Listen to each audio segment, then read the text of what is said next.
ओकारं बिन्दुसंयुक्तं नित्यं ध्यायन्ति योगिनः कामदं मोक्षदं चैव ओंकाराय नमो नमः। अविरलशब्दगणौघप्रक्षालितसकलभूतलकलङ्का मुनिविरूपाशुतीर्था सरस्वतीरत्नोद्धृतम् अज्ञानतिमिरान्धानां ज्ञानाञ्जनशलाकया चक्षुरुन्मीलितं येन तस्मै श्रीगुरुवे नमः। परम गुरुभ्यो नमः। परम्पराचार्य गुरुभ्यो नमः। सकलकलशविध्वंसकं श्रेयसां परिवर्धकं धर्मसम्बन्धकं भव्यजीवमनप्रतिबोधकारकमिदं शास्त्रं श्री कार्तिकेयन प्रेक्षा नामधेयम्। अस्य मूलग्रन्थकर्तार श्री सर्वज्ञदेवाः, तदुत्तरग्रन्थकर्तार श्री गणधरदेवाः प्रतिगणधरदेवाः। तेषां वचोनुसारमासाद्य श्रीमद् आचार्य प्रवर श्री कार्तिकेय देवैर्विरचितं मंगलम भगवान वीरो मंगलम गौतमो वने मंगलम कुंदकुंदाद्यो जैनधर्मोस्तु मंगलम सर्वमंगलमांगल्यम सर्वकल्याणकारकं प्रधानं सर्वधर्माणां जैनं जयतुशासनम्। कोटिशतं द्वादशैव कोटो लक्षानि शीतिस्त्रिदिकानि चैव पञ्चाशदष्टोच सहस्रसङ्ख्यमेतत्श्रुतं पञ्चपदं नमामि। अरहन्तभासयत्तं गणहरदेवे गन्तियं सम्मं प्रणमामि भक्तजुत्तो सुदनानमोहो वहिं शिरसा यच्छामि बन्ते सुदभक्ति कावसुगोकुदसालोचयम्। अंगु वंग पयनय पाउडय परियम सुत्त परमाणुग पोगय चूलिया जेव सुत्तय थुदम कायम सैनिच कलमंचे में पूजे में वंदामि नमम सामि दुख को कमको भूलाओ सुगय गमनम समाय मरणम जनगुण संपत्ति होद मध्यम। अथ पौर्वाणिक स्वाध्याय वेलायाम श्रीमद् आचार्य भक्ति कायो सर्गम करोमि।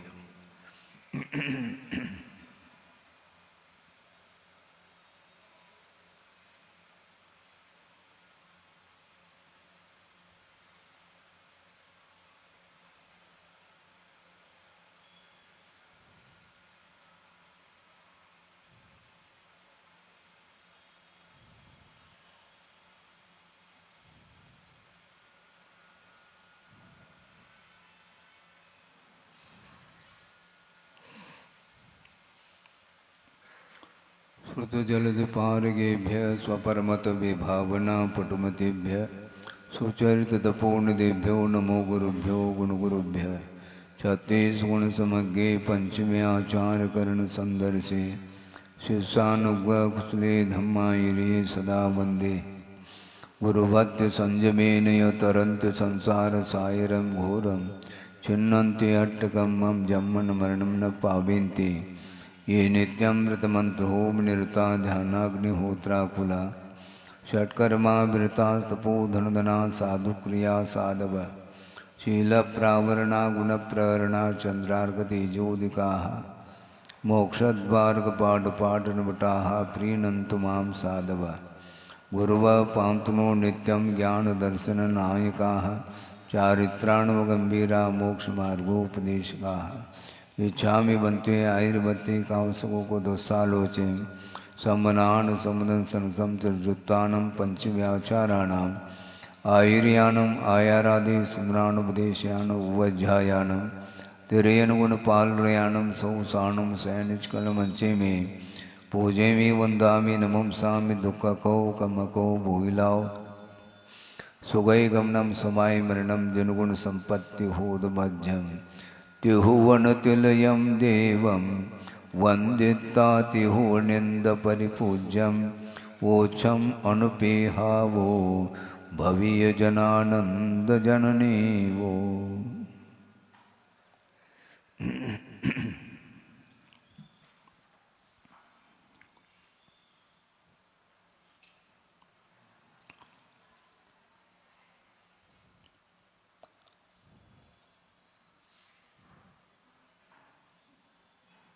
आगत कर्मों की निर्जरा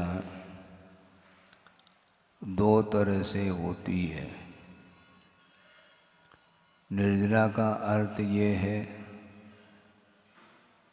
जो कर्म वर्णाएं जिनका आत्मा के साथ संबंध हुआ है वह संश्लेष संबंध माना जाता है।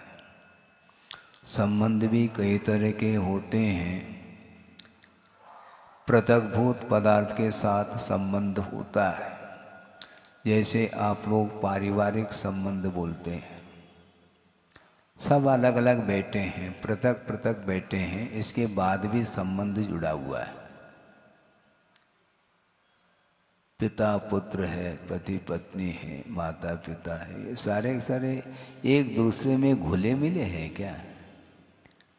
सब पृथक हैं, इसके बाद भी उनके साथ संबंध जुड़ा हुआ रहता है। इसी प्रकार ये संश्लेष संबंध नहीं माना जाता है।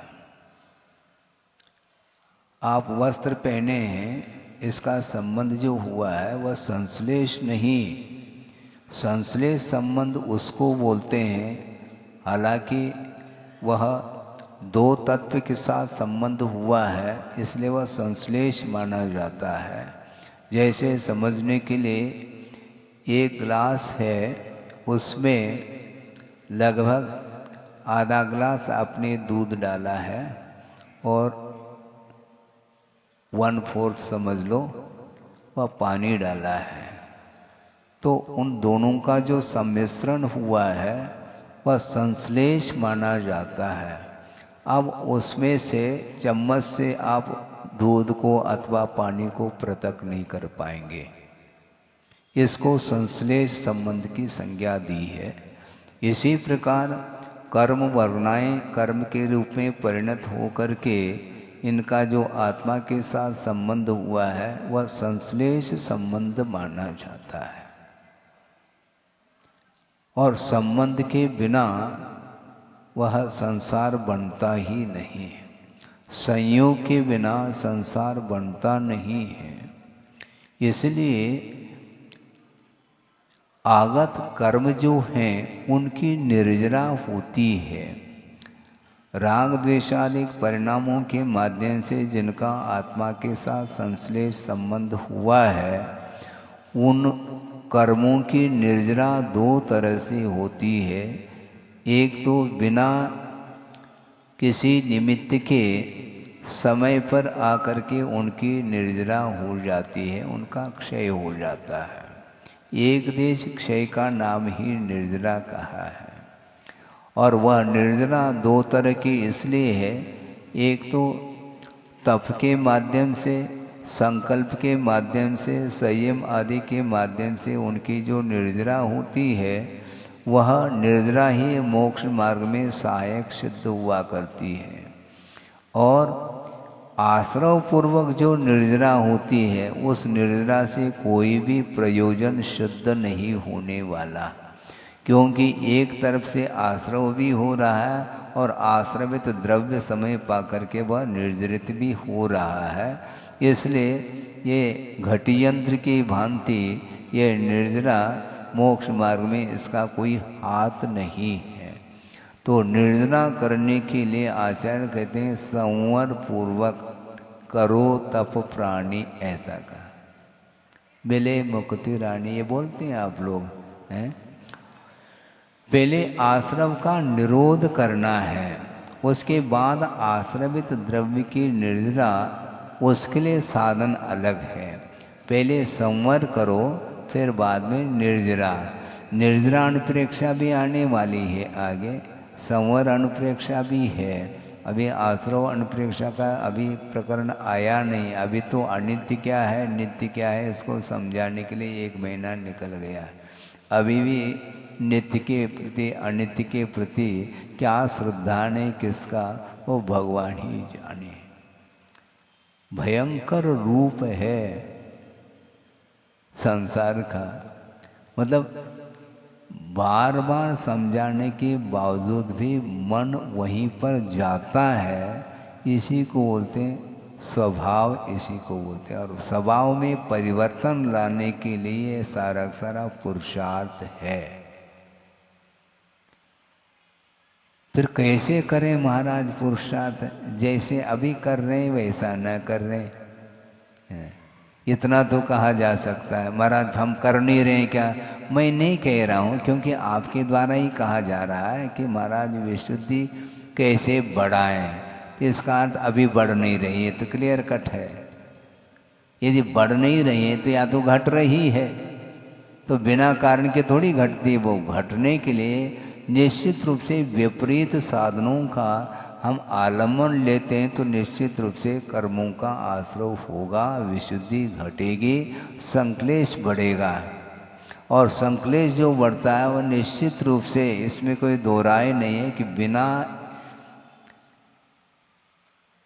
इच्छा के संक्लेश नहीं होता। इच्छा का जिसने निरोध कर लिया उसको संक्लेश की कोई बात ही नहीं, क्योंकि उसको कोई आवश्यकता ही नहीं है। और जिसके अंदर निरंतर अपेक्षा बनी हुई है किसी न किसी वस्तु के निमित्त को लेकर के, जब तक अपेक्षा की पूर्ति नहीं तब तक वह निराकुल भाव का अनुभव कर ही नहीं सकता। और निराकुल भाव जब तक नहीं है तब तक तो आश्रव तो जारी रहेगा। और निर्जरा जो भी होगी उस निर्जरा से कोई प्रयोजन है इसलिए नहीं क्योंकि आश्रव ही जारी है। इसलिए आश्रव को रोकने के लिए सर्वप्रथम पुरुषार्थ करें, और आश्रवित जो द्रव्य है वह विशुद्ध परिणाम के माध्यम से उसकी निर्जरा हो सकती है। हाँ, इसके बिना और कोई भी साधन ही नहीं है। हम सीधा गाथा को लेकर के विषय आपके सामने रखना चाहते हैं। लक्ष्य संसत मनो जो अपानम धरेद कट्ठेन सो राय दायानम कज्जम साहिद मूढ़फा। वह मूढ़ आत्मा है, अर्थात अज्ञानी है। वो कैसा है? लक्ष्य संसत्त मनो, लक्ष्मी धन संपदा में जिसका मन आसक्त है और वह अपनी आत्मा को कष्ट में डाल देता है, और वह राजा और कुटुंब इत्यादि के कार्य को साधता है। उसके माध्यम से अपने लिए कुछ भी नहीं मिलता, क्योंकि अत्यधिक मात्रा में धन संपदा के प्रति उसका आसक्त भाव बना हुआ है, इसलिए उसको कष्ट का ही अनुभव होगा, क्योंकि वह धन संपदा में उसका मन अटका हुआ है। अत्यधिक मात्रा में आसक्ति बढ़ी हुई है, उसके माध्यम से आत्मा को क्या मिलेगा? कठिन धरदी, वह आत्मा को कष्ट में डाल देता है। आसक्ति के माध्यम से कभी भी आत्मा को सुख नहीं मिलेगा, किंतु एक मान्यता बन चुकी है अनंतकालीन कि पर वस्तु के माध्यम से हमें सुख मिलता है। इस मान्यता को दूर कौन करेगा? महाराज आलम्बन तो हमें लेना पड़ेगा ना। आलम्बन लेना बुरा नहीं, उसके प्रति जो अटैचमेंट है, लगाव है, आसक्ति है, अति तृष्णा जिसको बोलते वह हानिकारक है। साधन के रूप में ग्रहण करना हमारे लिए कोई अभिशाप नहीं है। साधन को साधन के रूप में स्वीकार करो। साधन में क्या आनंद आता है? आनंद क्या वो साधन है? भोजन करने से भूख मिटती है, भूख को मिटाने के लिए एकमात्र साधन है, और साधन में आनंद का अनुभव कर रहा है वो। भूख मिटाना है क्या कुछ और करना है? भूख से पीड़ा का अनुभव हो रहा है, इसलिए क्षुधा का शमन करने के लिए जो आवश्यक तत्व है उसका सेवन करने के लिए का इतना ही प्रयोजन है। प्रयोजन बहुत साइड में रह जाता है और उलझता चला जाता है। हमेशा ऐसा ही होता है। साधन के माध्यम से साध की उपलब्धि क्यों नहीं हो रही है? क्योंकि प्रयोजन साइड में रहा हमारा। आलम्बन तो हमने ले लिया साधन का, किंतु प्रयोजन कुछ अलग ही रहा। भूख मिटाने के उद्देश्य से भोजन करते हैं क्या कुछ और उद्देश्य को लेकर के? प्रत्येक को पूछो, कुछ उद्देश्य अलग ही रहता है। जो आवश्यक है, मान लो पौष्टिक तत्व है, ठीक है, जितना आवश्यक है तो ले लिया। उसके प्रति तृष्णा क्यों, आसक्ति क्यों? पेट्रोल डालना है तो डाल दिया, खत्म बात, इतनी सी तो बात है। इससे इतना ही हो जाए तो फिर तो संसार ही समाप्त हो जाएगा। ऐसा होता नहीं। वो उसके प्रति जो आसक्ति है वह दूर नहीं होती है, इसलिए वह आसक्ति निरंतर बढ़ती चली जाती है। जैसे आप लोग कहते हैं कि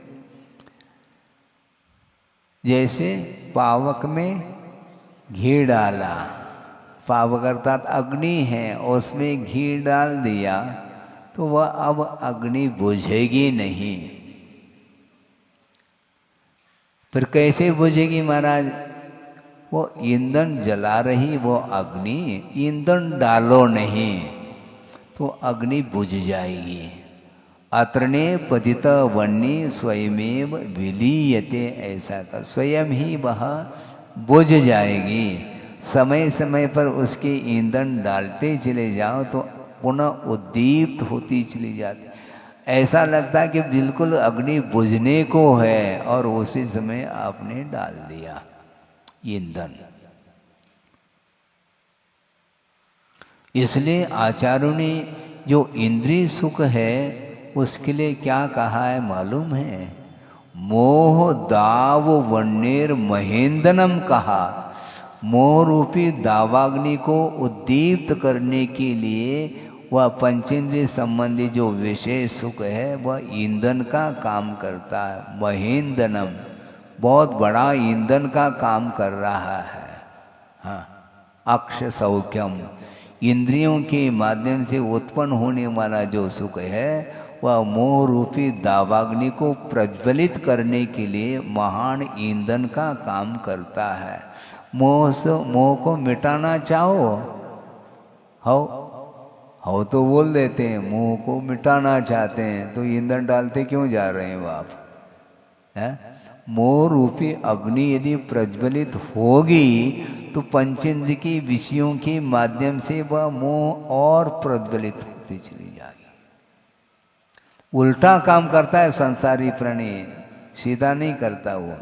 इसलिए संसार का स्वरूप ही विपरीत है। हाँ, वो हमेशा विपरीत दिशा की ओर ही जाता है, उसकी दिशा ही अलग है। और मोक्ष पथ, मोक्ष मार्ग जो है ठीक विपरीत है संसार से, और संसार से ठीक विपरीत मोक्ष मार्ग। ये दोनों मार्ग है एक दूसरे के विपरीत हैं।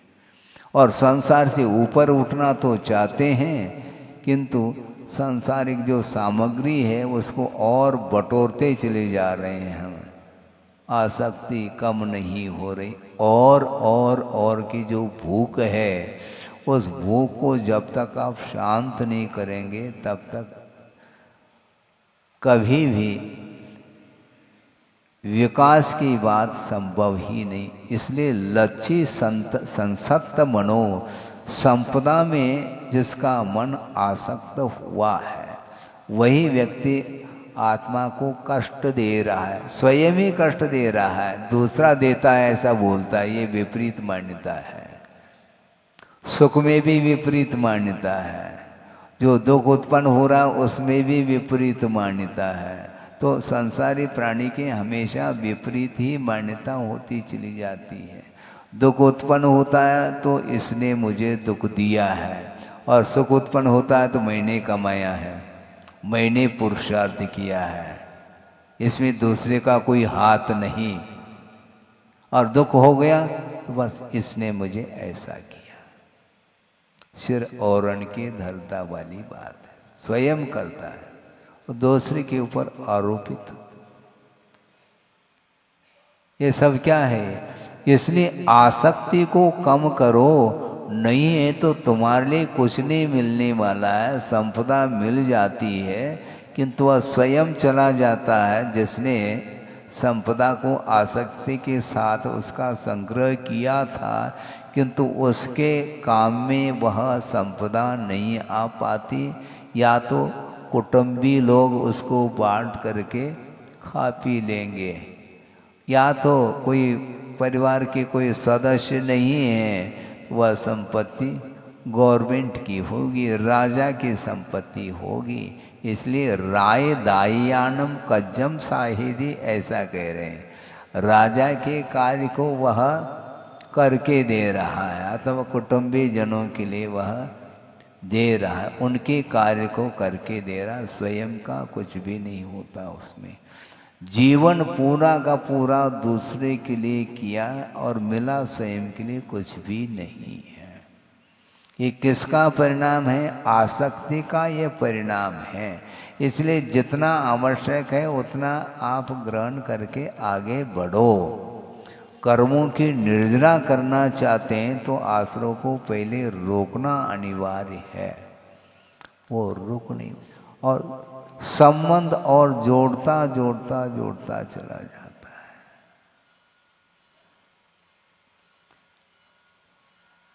उपयोग लगता क्यों नहीं है?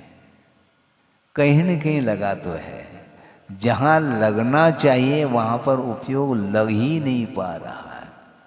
अप्पा अप्पा में रहो, कौन रह रहा है? आत्मा आत्मा में रहे ऐसा कहा जा रहा है, तो आत्मा में रहते नहीं, वो पर में ही चला जाता है, बल्कि शरीर को ही आत्मा मान कर के चलता है। पंचेंद्र के विषयों के माध्यम से जो संवेदन हो रहा उसमें उसके सुख की मान्यता है, यहीं पर विपरीत मान्यता हो गई। आह्लाद होता है उसको, क्या आह्लाद है वो? सुख शांति, शांति मिलती है, हैं? देखो केवल नहीं, ऐसा कहने मात्र से थोड़ी होता है। कहना तो बहुत आसान है, इसके बाद भी उसमें रस आता है उसको, है? मिठाई में रस है क्या? किसमें है मुझे बताओ, है? क्योंकि स्पर्श रस गंध वर्ण बनता पुद्गला है, पुद्गल में रस है, तुम्हें क्यों रस आ रहा है उसमें? उसमें से तुम्हें रस क्यों आ रहा है? आत्मा को रस आता है। मिठाई रखी है, उसको कोई रस नहीं आ रहा है, क्योंकि वह जड़ वस्तु है। उसमें स्पर्श रस गंध वर्ण उसी में है, और उसको कोई रस नहीं आ रहा, क्योंकि वह संवेदन से रहित है। वह जड़ वस्तु है, उसको कोई रस नहीं आ रहा है, और उसमें जो रस है उसका रस इसको आ रहा है, जो अमूर्त है जीव। स्पर्श रस गंध वर्ण से रहित आत्म तत्व है, उसमें भी उसके पुद्गल के माध्यम से उसको रस आ रहा है, यानी आनंद आ रहा है। ये विपरीत मान्यता है, इसको कैसे दूर करें? मूढ़प्पा कह रहे हैं, ये मूढ़ आत्मा है, अज्ञानी है ये, कि लक्ष्मी अर्थात परिग्रह में जिसका मन आसक्त हो चुका है, उस आसक्ति को कौन करे, कम कौन करे? उसके माध्यम से निरंतर वह अशुभ कर्म का ही, पाप कर्म का ही आश्रव करता चला जाता है, और तृप्ति जनक है नहीं। वो इंद्रिय सुख जो है अतृप्ति जनकम, ऐसा का वह तृप्ति जनक है ही नहीं। तृप्तिम न जनयति इति अतृप्ति जनकः, वह तृप्ति को उत्पन्न नहीं करता, इसके बाद भी उसको बार बार बार बार उसका सेवन करता है, जैसे उसमें तृप्ति मिल रही हो। तात्कालिक जो तृप्ति का अनुभव करते हैं वह केवल तात्कालिक है, त्रैकालिक नहीं। सुबह नाश्ता कर ली, ठीक है, फिर नाश्ता है, वो भोजन फिर करना है 11 बजे पहले, उसमें कुछ तृप्ति हो गई, हुई है मान लो, तो 2 घंटे बाद फिर क्यों बैठ जाता है भोजन के लिए? तात्कालिक है वह तृप्ति, त्रैकालिक है ही नहीं।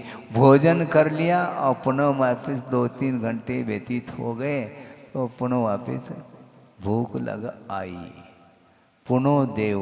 इस प्रकार निरंतर वह प्रतिदिन का यह कार्यक्रम है।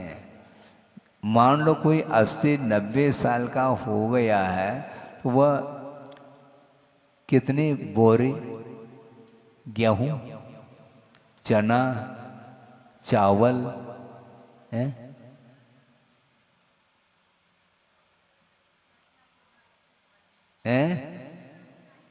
को भरी, लेकिन फिर भी भरने में लगा हुआ है वो।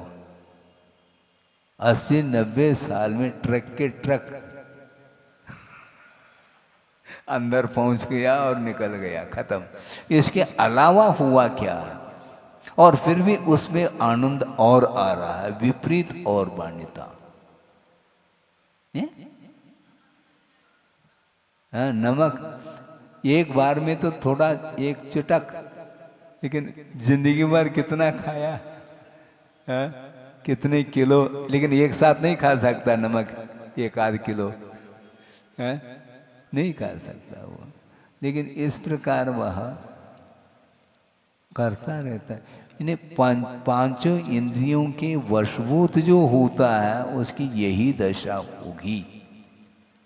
इसलिए मैं ये कह रहा था कि साधन को साधन के रूप में ग्रहण करना चाहिए और उसको साध्य मान करके ग्रहण करते हो क्या?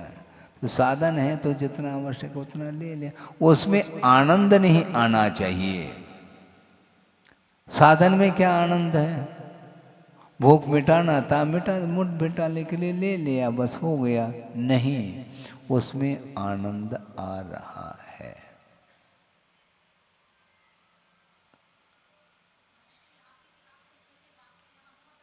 हाँ, क्यों नहीं आते? वो उसी समय पूछ लो, उसमें भी यहीं पर पूछा जा रहा। बताओ, ये इसी को बोलते हैं अनादिकालीन संस्कार है इसके। हाँ, बहुत कठिन काम है। सम्यक दर्शन प्राप्त करना तो दुर्लभ है ही, किंतु सम्यक दर्शन प्राप्त करने के बाद भी उसकी दशा विचित्र दशा होती चली जाती।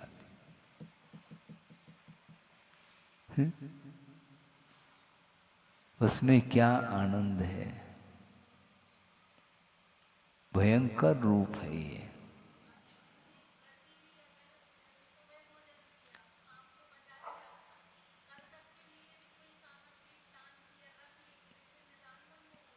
सुनो तो क्या समस्या ये है कि भोगों की आकांक्षा।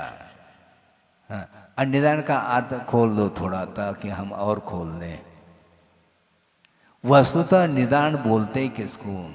सुनो, भावी भोगाकांक्षा निदानम ऐसा कहा। भावी का अर्थ क्या? तो बस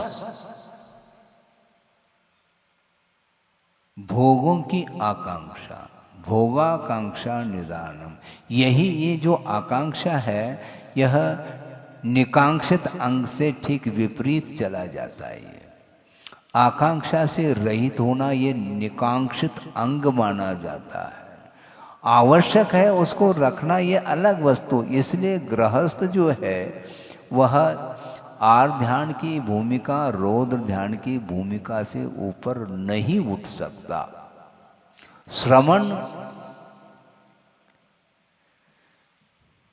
किसी भी प्रकार से कृत कारित अनुमोदन से ऊपर उठा हुआ है और आगम के अनुरूप वह लेगा, लेकिन जो ले रहा है उसमें कोई आसक्ति नहीं, क्योंकि इंद्रिय विजय के साथ ग्रहण कर रहा है। वो है पेट के ऊपर विजय प्राप्त करने के लिए कहा नहीं गया, क्योंकि वो भूख लगेगी, देना पड़ेगा, चाहे वह तीर्थंकर भी क्यों ना हो। छद्मस्त अवस्था में क्षुधा के शमन के लिए तीर्थंकर भी उठते हैं। सामान्य तो उठेंगे, इसमें कोई दिक्कत थोड़ी है, लेकिन इंद्रिय विजय के साथ उसको ग्रहण करते हैं आहार को, इसलिए वह बहुत जल्दी धर्म ध्यान में आ जाते हैं। लेकिन गृहस्थ के वश की बात नहीं है वो। हाँ, फिर भी जितना बन सके उतना कम करने के लिए कहा जा रहा है, क्योंकि उसमें यदि आनंद आ रहा है इंद्रिय सुख में, वह क्या है, वो रौद्र ध्यान है, ये कहा है नहीं है, धर्म ध्यान है वो। धर्म ध्यान में तो आधा आनंद कम आ रहा है, बल्कि आ ही नहीं रहा है, और रौद्र ध्यान इसमें आनंद आता है उसको, हिंसा में आनंद। हाँ, क्योंकि जो बनाते हैं उसे बिना हिंसा के कोई भी सांसारिक कार्य नहीं हो सकते। एक भी ऐसा कोई सांसारिक कार्य नहीं है जिसमें हिंसा नहीं होती हो, और उसमें और आनंद मान रहा है ये भी। इसलिए हमारा कहना है कि ग्रहण करना है, क्योंकि उसके बिना चलेगा नहीं शरीर है, और धर्म ध्यान करने के लिए एक शरीर जो है सहयोग देता है, सहयोग दे रहा है, तो उसके लिए ग्रहण करो, साधन के रूप में ग्रहण करो, उसमें आनंद नहीं मानना चाहिए। यदि आनंद मानते हैं तो वह साधन नहीं, फिर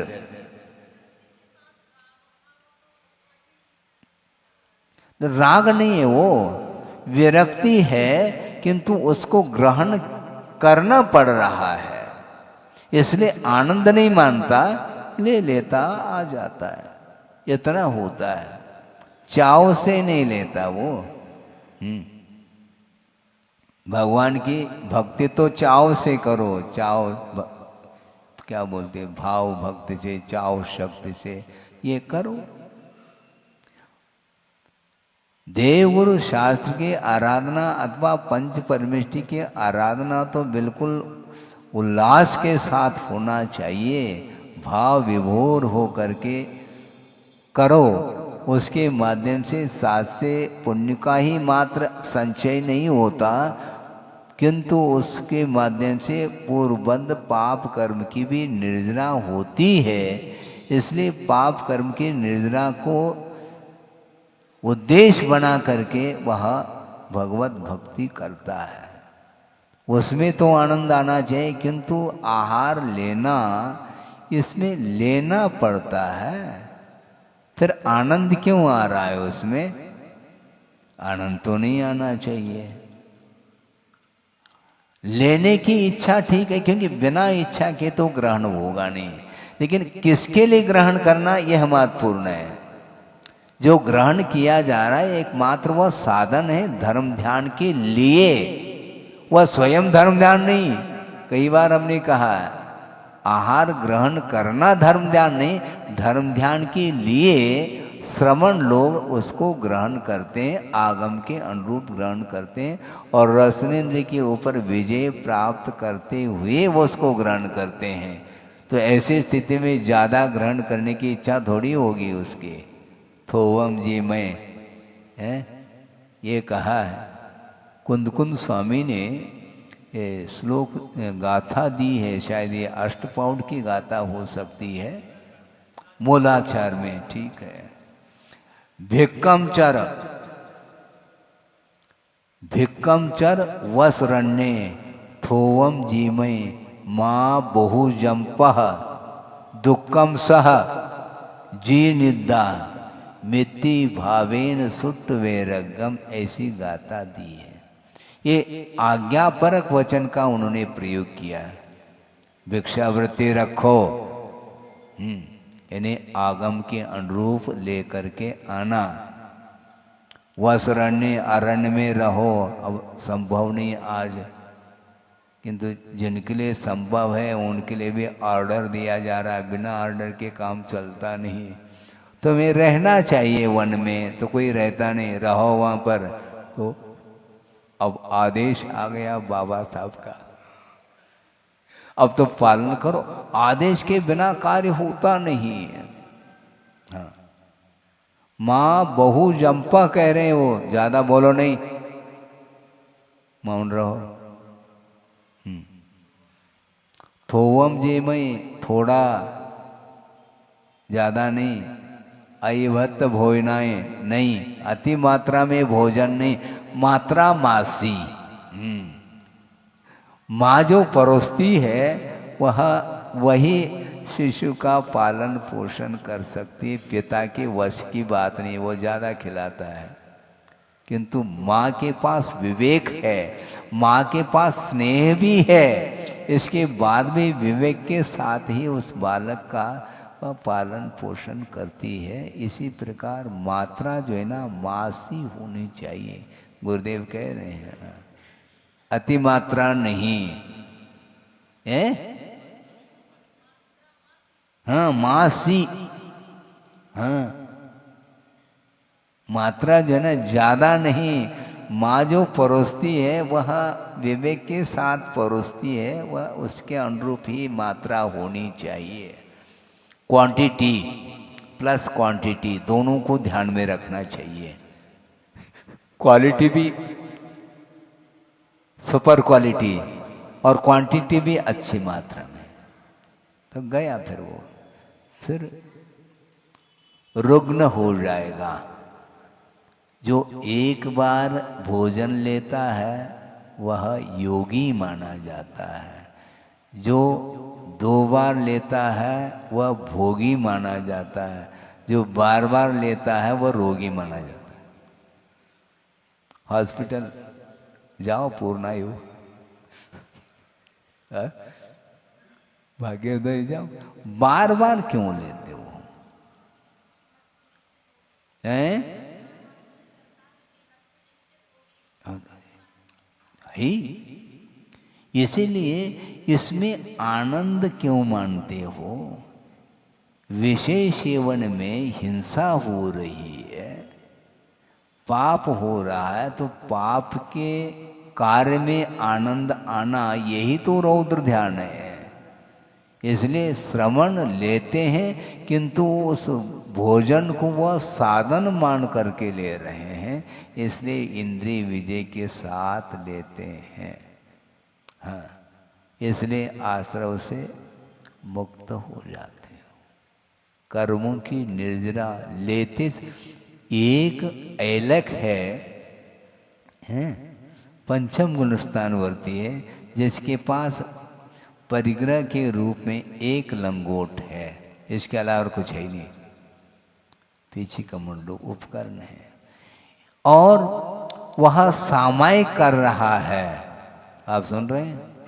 हाँ, वो ऐलक सामायिक कर रहा है। संभव है 5 दिन के लिए उसने उपवास का भी संकल्प लिया है और वह सामायिक कर रहा है एकांत में बैठ करके, किंतु वह जितनी मात्रा में निर्जरा करता है कर्मों की, उससे भी असंख्यात कर्मों की निर्जरा श्रवण आहार लेते समय करते हैं, ये कहा है।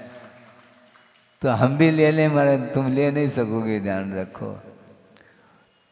आप आहार देते समय जो कर्मों की निर्जरा नहीं कर पाते, उससे असंख्यात कर्मों की निर्जरा आहार ग्रहण करते समय श्रवण कर लेते हैं। बहुत रिस्क है, ये लेना भी है और कर्मों की निर्जरा के साथ वह आहार भी उनके लिए कर्मों की निर्जरा के लिए कारण सिद्ध हो रहा है। इसलिए वह भोग्य सामग्री के निमित्त को लेकर के भी वो कर्म निर्जरा कर रहे हैं। और कोई नहीं भी खा रहा है मान लो, किंतु खाने की इच्छा रात दिन बनी हुई है, तो वो कर्म का आश्रव करता है। रोगी जो है ना ज़्यादा खा नहीं पाता, हिसाब से ले कहा है, बेहिसाब दिया है इसलिए रोग हुआ है, अब हिसाब से ले, लेकिन उसकी तृष्णा बनी हुई है, इसलिए आर ध्यान में वह डूबा हुआ है। जल्दी से जल्दी रोग ठीक हो जाए भगवान, मतलब भगवान से प्रार्थना भी कर रहा है, लेकिन प्रार्थना का उद्देश्य तो देखो, हे भगवान जल्दी ठीक हो जाए ताकि मैं आपकी पूजन अर्चन कर सकूं, ये भावना नहीं, जल्दी ठीक हो जाए और दोनों हाथ से। हाँ, इसमें क्या दिक्कत मन, आप भी तो दोनों हाथ से लेते हैं? मुनि महाराज दोनों हाथ से नहीं लेते, कर पात्र में ले रहे हैं, लेकिन लेते समय भी हिसाब से लेते हैं और ईर्ष्या से विनती के साथ लेते हैं, संशोधन के साथ लेते हैं। ऐसा नहीं कि देते ही गट कर लिया, ऐसा नहीं होता महाराज। हमने तो संशोधन कर लिया ना, और दूसरी बात हमने शुद्धि भी बोल दी और आपने विश्वास भी कर लिया, तभी तो आप ले रहे हैं। तो बिना संशोधन के आपको लेना चाहिए नहीं। प्रूफ रीडिंग करने की आवश्यकता है। आपने संशोधन कर लिया, कोई भरोसा नहीं, उसमें कुछ भी आ सकता है। संशोधन करेंगे और उसमें मान लो कोई विपरीत तत्व आया है तो अंतराय का पालन करेंगे। हाँ महाराज अंतराय कर ले, क्या क्या आ गया, क्या आ गया? जीव आ गया मान लो, है चींटी नहीं, वो चींटी नहीं महाराज, वो जीरा है। अच्छा, ये पंचम काल की बात है कि जीरे को भी पैर आने लगे, जीव को भी जीरा बोल रहा है, इसलिए जी रहा है, वो जी रहा है, जीरा है इसलिए जी रहा है। वो कुछ समझ में नहीं आता उसको, इसलिए आचार्यों ने कहा कि दाता के हाथ में कभी भी वो देना नहीं चाहिए क्या आया है। न महाराज ये बाल नहीं है, ये धागा है, ये रेशा है, अच्छा ये आंवले का चूचना है, अच्छा ठीक है, आपके लिए तो वही लगेगा ना, इसीलिए नहीं। क्या दाता के गुण है क्या? नहीं, तो गुण नहीं है तो दोष तो है। नहीं ऐसा नहीं है, ये विवेक रखना चाहिए, ये गलत बात है बिल्कुल। बोलो नहीं, क्या क्या बोलना क्या है, फिर असत्य बोलोगे, तुम बोलो अथवा न बोलो वो तो बैठ जाएंगे, तुम बोलते रहो, तुम सत्य बोलो या असत्य बोलो, आपके बोलने से उनको कोई प्रयोजन सिद्ध नहीं होने वाला, बहुत इमीडिएट बैठ जाएंगे वो तत्काल, क्योंकि उनको निर्णय हो गया। बल्कि यहाँ तक कहा है, मान लो पात्र के लिए कुछ संदेह भी हो रहा है तो वे बैठ जाएंगे, क्योंकि संदेह में कुछ भी हो सकता है। ये जीरा है क्या, ये त्रिउला है, चींटी है, वो समझ में नहीं आ रहा, तो हो सकता है, पॉसिबिलिटी है, इसलिए बैठ जाएंगे वो। हाँ? वो प्रतीक्षा नहीं करेंगे आपकी, इसलिए आपके हाथ में वो देते नहीं, अपने हाथ में आ गया तो बस आपको देने की बात नहीं है अब।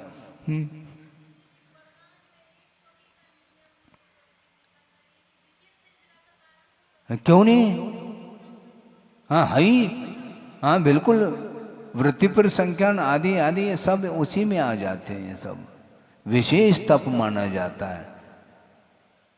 आगम के अनुरूप ही आहार ले रहा है श्रमण, और वह मान लो आसानी से विधि मिल रही है, इसलिए विशेष जो है एक विधि लेकर के चले जाएंगे, किंतु किसी को बताएंगे नहीं।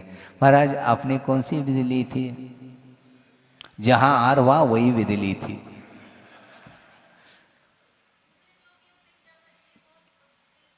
है, इसमें क्या दिक्कत है? इसलिए क्योंकि कितने बार व्यवधान आ रहा है फिर भी तुम चले जा रहे हो, है कितनी आसक्ति है तुम्हारी, ये भी तो है। हाँ, एक ने पड़गा लिया, लेकर के गए और पूजन अर्चन आदि सब कर ली, और व्यवधान आ गया, उठ के दूसरी जगह जाएंगे तो फिर वहां पर फिर वापिस पूजन होंगे, 2 बार 3 बार, बार बार कितने बार जाएंगे? प्रत्येक द्वार चले जाएंगे क्या? नहीं।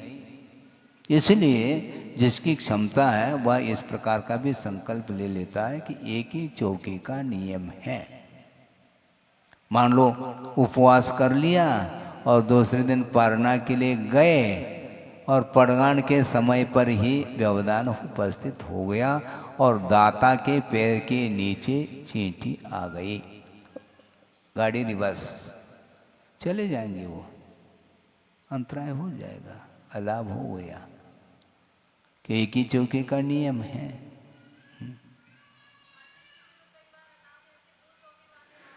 हाँ बिल्कुल बिल्कुल, हम भी लौट जाते हैं, ऐसा थोड़ी।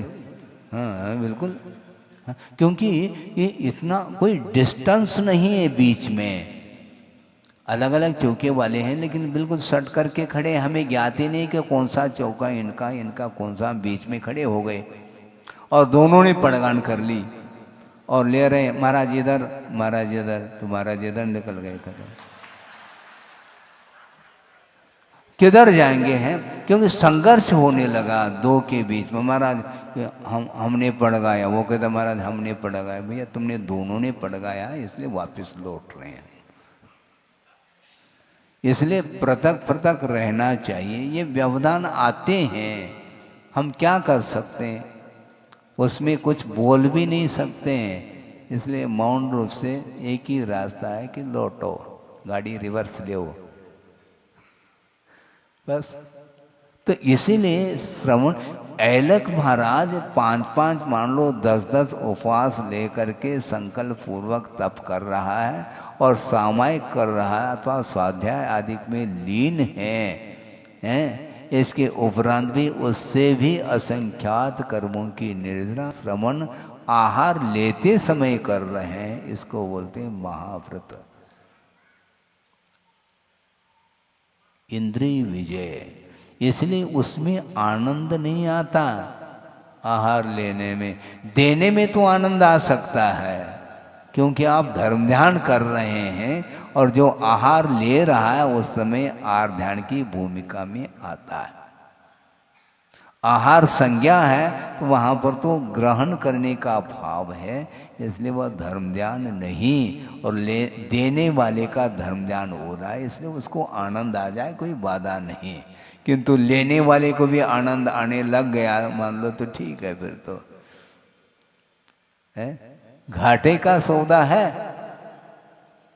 तो सुनो तो आएगा उस समय यत्नाचार पूर्वक वह प्रवृत्ति कर रहा है, किंतु ग्रहण का जो भाव है वह किसके लिए, क्षुधा शमन के लिए। इसका तो क्षुधा इष्ट है क्या अनिष्ट है, अनिष्ट है, यही तो आर ध्यान है।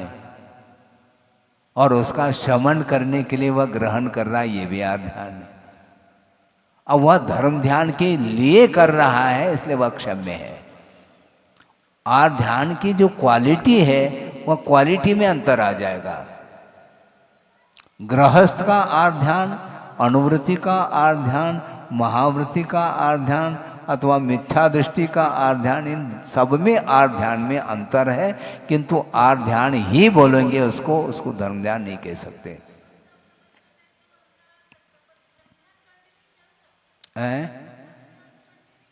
सुनो, हाँ कोई बाधा नहीं है। हम ये पूछना ये चाहते हैं कि आर ध्यान का अवसर कब आएगा फिर मुनि महाराज को, क्योंकि प्रमथ, सुनो, प्रमथ संयता नाम ये कहा है। तद अविर, सुनो तो, तद अविरत देश विरत प्रमथ संयता नाम। अब बोलो क्या बोलना है। तो आर ध्यान होगा कब फिर है? क्या क्या नहीं, समस्या ये है कि ये ग्रहण जो हो रहा है, सुनो सुनो समझो तो, वस्तुतः क्षुधा लगी है, ठीक है, तो वो उसके शमन के लिए जा रहा है। तो क्षुधा उस श्रवण के लिए इष्ट है क्या अनिष्ट है, मुझे बताओ। अनिष्ट है तो उसका प्रतिकार, यही तो आर ध्यान है। क्षुधा का प्रतिकार ये धर्म ध्यान है क्या? आएगा तो प्रमाद में ही, अप्रमत में तो आर ध्यान रौद्र ध्यान तो वैसे ही नहीं होता, किंतु अप्रमत गुण स्थान में श्रवण को कतई आर ध्यान नहीं होगा। और छठे गुण स्थान में 3 आर ध्यान होंगे, इष्ट वियोग, अनिष्ट संयोग और पीड़ा चिंतन। बस आर्तम अमनोज्ञस्य तद विप्रयोगाय स्मृति में अमनोज्ञ का समागम हुआ। अमनोज्ञ क्या है? अनिष्ट। क्या अनिष्ट है? क्षुदानिष्ट है, उसको दूर करने के लिए जा रहा है वो, ये आध्यान है। और इसका शमन होगा कैसा? बिना ग्रहण किए थोड़ी होगा, तो वह आध्यान है। क्योंकि वह इष्ट माना क्या? नहीं, आहार को अनिष्ट माना क्या? इष्ट। हाँ, विपाक विजय धर्म ध्यान ऐसा थोड़ी होता है। विपाक विजय यहीं बैठे बैठे करो ना, वहां जाने की क्या जरूरत है? हैं? आप समझा रहे हैं क्या? वहां जाने का क्या प्रयोजन है? विपाक विजय धर्म ध्यान करना है तो यहीं पर लाका फोन में करो शांति के साथ। वहां जा क्यों रहे हैं आप? किस उद्देश्य को लेकर के जा रहे हैं? प्रमाद में ही आध्यान होगा, अप्रमत्त अवस्था में आध्यान हो ही नहीं सकता।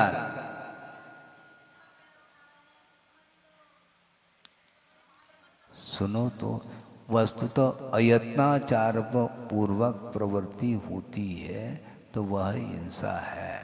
तो ये जो इष्टानिष्ट, हम ये सीधा ये प्रश्न रखते हैं, वो इष्ट और अनिष्ट की भूमिका में श्रमण आता है क्या? नहीं आता है।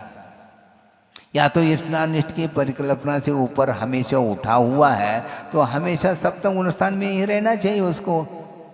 छठे में आ क्यों रहा है वो? ऐसा नहीं होता ना, तो उतने इसलिए कहा जा रहा है। हाँ, बहुत अच्छी बात है। यदि आहार लेते समय भी उसने धर्म ध्यान ही किया है एकांत से, तो फिर प्रायश्चित प्रतिक्रम क्यों करता है? आहार के बाद धर्म ध्यान करके आया है वो, आहार ध्यान तो किया नहीं उसने, तो किस बात को लेकर के प्रायश्चित ले वो? इसी का नाम आहार ध्यान है। आहार ध्यान यदि होगा तो आहार ध्यान की भूमिका में प्रमाद ही रहेगा, और उसी में प्रमाद की भूमिका में इष्टानिष्ट की परिकल्पना होती है। हाँ, उसको नकारा नहीं जा सकता, अन्यथा होगा कब फिर? हम कहा एकांत अनेकांत अपने यहाँ है ही है, किंतु आहार ध्यान नहीं होता, ये एकांत क्यों पकड़ रहे हैं? फिर आप एकांत पकड़ रहे हैं, ये माना जाएगा। हम मान रहे हैं ना, धर्म ध्यान नहीं होता ऐसा नहीं है, किंतु आहार ध्यान नहीं होता ऐसा भी तो नहीं है। आहार ध्यान भी होता है। हम ये पूछना चाहते हैं आगम से उत्तर देना है। क्या पूछ रहा हूं मैं?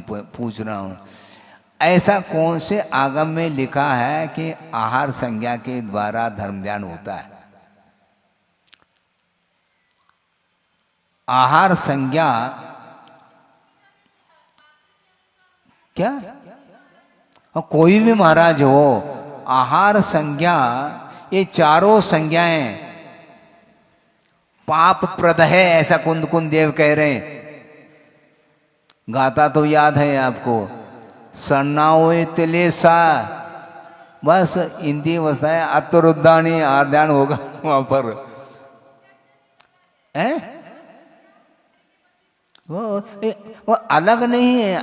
सुनो, प्रगाढ़ता अलग वस्तु, हमने पहले ही क्लियर किया है। आहार ध्यान की प्रगाढ़ता तो नहीं है, किंतु वह उस आहार ध्यान को धर्म ध्यान की संज्ञा देना यह आगम सम्मत नहीं है, इतना ही हमारा कहना है।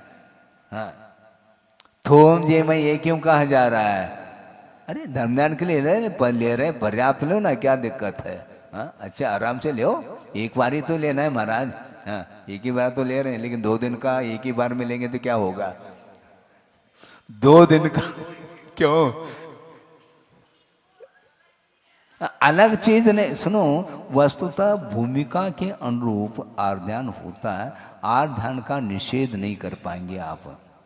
ये जो संज्ञाएं हैं, इन संज्ञाओं के साथ धर्म ध्यान नहीं हो सकता। धर्म ध्यान की सामग्री क्या? सुनो, धर्म ध्यान की सामग्री क्या है? आहार ध्यान की सामग्री क्या है? दोनों भिन्न भिन्न हैं। पंच परमेष्टि की आराधना हम कर रहे हैं, तो पंच परमेष्टि हमारे लिए धर्म ध्यान की सामग्री है। स्वाध्याय आदि करना ये धर्म ध्यान की सामग्री है, किंतु आर ध्यान की सामग्री तो संज्ञाएं हैं। हाँ, मूर्छा, यही तो समस्या, सांप्रदायिक आश्रय हो रहा है, कषाय का अभाव नहीं हो। बिल्कुल होगा, क्या दिक्कत है। और हम आप अपने अनुरूप लगाओ, फिर आगम के अनुरूप हम लगा रहे हैं, आप अपने अनुरूप लगा दो ना, क्या दिक्कत है। अपने अनुरूप लगाने का पुरुषार्थ ना करें, रुचिवत नहीं विधिवत चलो, अपने अनुरूप नहीं।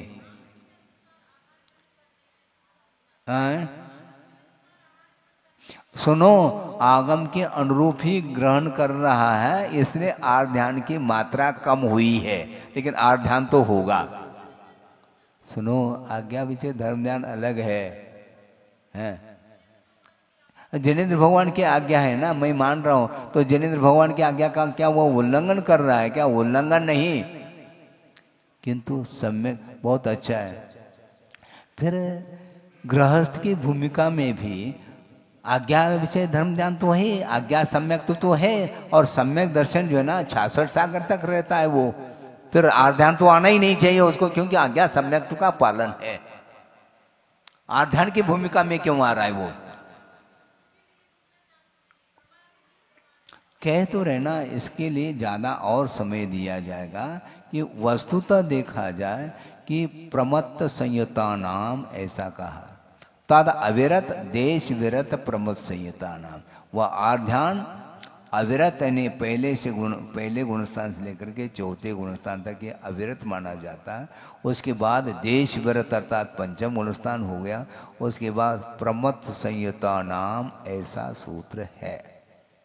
हाँ, इससे स्पष्ट है कि वह आर्ध ध्यान है, उसको आप धर्म ध्यान की संज्ञा दे नहीं पाएंगे। धर्म में जिसका उपयोग हो उसका नाम धर्म ध्यान है। इष्टानिष्ट की कल्पना, क्योंकि क्षुधा अनिष्ट है और आहार इष्ट है, तभी जा रहा है वो, पक्की बात है। तो इसलिए साधन को साधन के रूप में हम स्वीकार करते हैं तो आर्ध ध्यान से बहुत जल्दी बच जाएंगे, नहीं है तो फिर आर्ध ध्यान मिटने वाला नहीं है। इसलिए गृहस्थ की दृष्टि, वह गृहस्थ जो भोजन करता है वह केवल पेट भरने के लिए नहीं, रसनेन्द्रिय के वशभूत होकर के इंद्रिय पोषण के साथ वह ग्रहण कर रहा है, और श्रवण जो है इंद्रिय पोषण के साथ नहीं, किंतु ग्रहण जो हो रहा है वह भले ही वह उसकी मात्रा कम है, क्वालिटी में अंतर है, किंतु वह आर्ध ध्यान माना गया। बहुत अच्छा उदाहरण दिया था हमने एक बार, उसी को दे करके इसको पूर्ण कर लो कि कड़वाहट की मात्रा बढ़ती गई है। 4 वस्तु हैं, 4 पदार्थ हैं। एक है नीम, है उसमें कड़वाहट की मात्रा है। कांजीर एक वस्तु है, उसमें नीम से भी कड़वाहट की मात्रा बढ़ी हुई है, मात्रा उसकी अधिक है नीम की अपेक्षा। और कांजीर से भी विष में और कड़वाहट की मात्रा अधिक है। फिर हलाहल जो है वो विष से भी ज़्यादा है। तो इसमें हम ये पूछना चाहते हैं आपके लिए, इन चारों में कहीं मिठास तो नहीं है? कड़वाहट की मात्रा बढ़ती गई है, लेकिन है कड़वाहट। उसी प्रकार आध्यान तो आध्यान है, उसकी मात्रा कम हो रही है, किंतु उसको धर्म ध्यान की संज्ञा आप दे नहीं पाएंगे, क्योंकि नीम को गुड़ कहो, फिर गुड़ में मधुरता नहीं, निम्बस्य का प्रकृति कटुकता, यही वह प्रकृति है, आर्ध ध्यान की प्रकृति है वो। नीम को आप मधुर नहीं कह सकते, गुड़ से का प्रकृति मधुरता, नीम को कह दो। हलाल की अपेक्षा से महाराज नीम में तो मिठास होना, मिठास नहीं, कड़वाहट की मात्रा कम हुई है। उसी प्रकार छठे गुण स्थान में आर्थ ध्यान की मात्रा कम हुई है, न कि वह धर्म ध्यान है, ये कहा जा रहा है। धारणा अभी तक यही 40 साल से है, यही धारणा है। धारणा के अनुरूप पालना हो रही है, तो अपने शास्त्र के आगम के अनुरूप हम धारणा बनाएं, तभी वह सम्यक ज्ञान की कोटि में आता है, नहीं तो विपरीत धारणाएं मानी जाएगी। हमेशा धर्म ध्यान ही होता है श्रवण के लिए, ऐसा नहीं। हाँ, पक्की बात। प्रतिकार, शॉर्ट में हमारा ये कहना है कि प्रतिकार का भाव यह धर्म ध्यान है क्या अर्थ ध्यान है? प्रतिकार का भाव, और प्रतिकार जो होता है वह अनिष्ट का होता है, इष्ट का कभी प्रतिकार होता ही नहीं है। इष्ट का तो ग्रहण होता है, आने दो, हाँ आने दो, बेहिसाब आने दो, क्योंकि इष्ट है वो।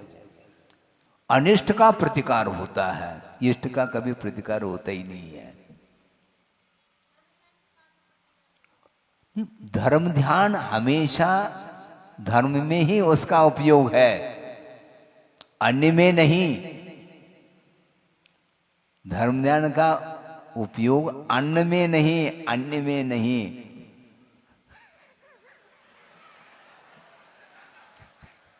धर्म ध्यान का जो उपयोग है वो अन्न में नहीं, अन्य में है। अन्य क्या है? पंच परमिष्टि, ये साधन है एक्चुअल में। उसको एक प्रकार से सुचारू रूप से धर्म ध्यान करने के लिए वह सहयोग प्रदान कर रहा है, वह धर्म ध्यान नहीं है। इसलिए अन्न में यदि उपयोग है तो आर्थ ध्यान है, और उसको छोड़ करके अन्य में है तो वह धर्म ध्यान है।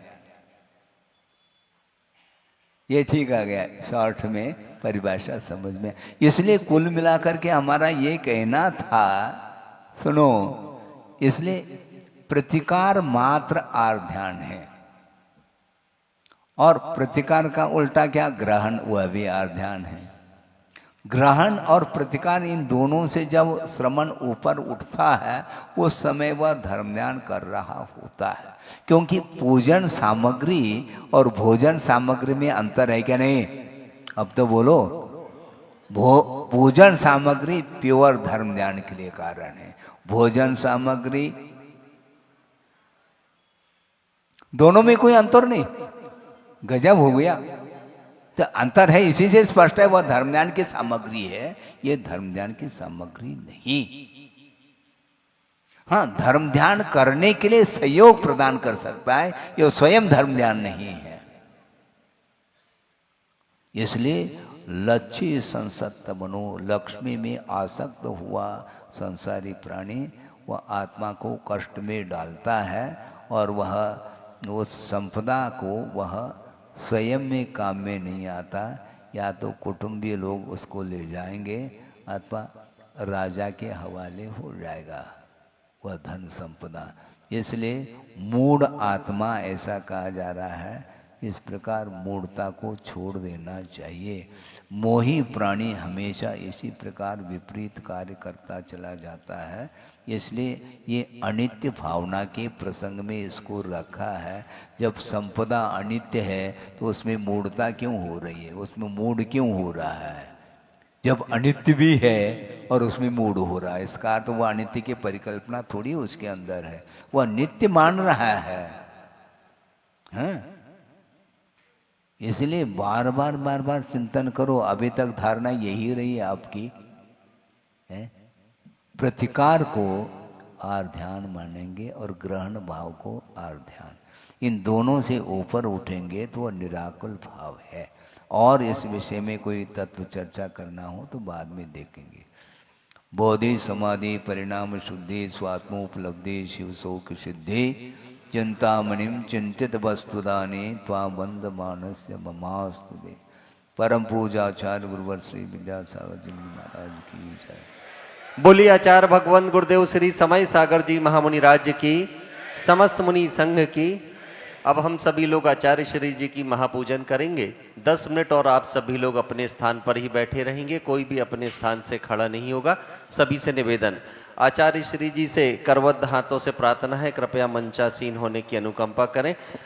और आज पुनः आप सभी को अवसर मिलने जा रहा है। शास्त्र भेंट के लिए हम सारे लोग उस श्रावक का चयन करने जा रहे हैं, उस श्राविका का चयन करने जा रहे हैं जो इस समय संकल्पित होकर के ये नियम ले कि आज से सूर्यास्त के पश्चात चारों प्रकार के आहार और जल का त्याग और विशेष परिस्थितियों में दवाई की छूट रहेगी।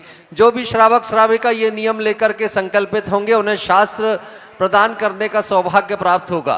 तो जिन्हें भी ये सौभाग्य प्राप्त करना, कृपया वे आगे की ओर आ जाएं। आरती जी नागपुर से हमारे बीच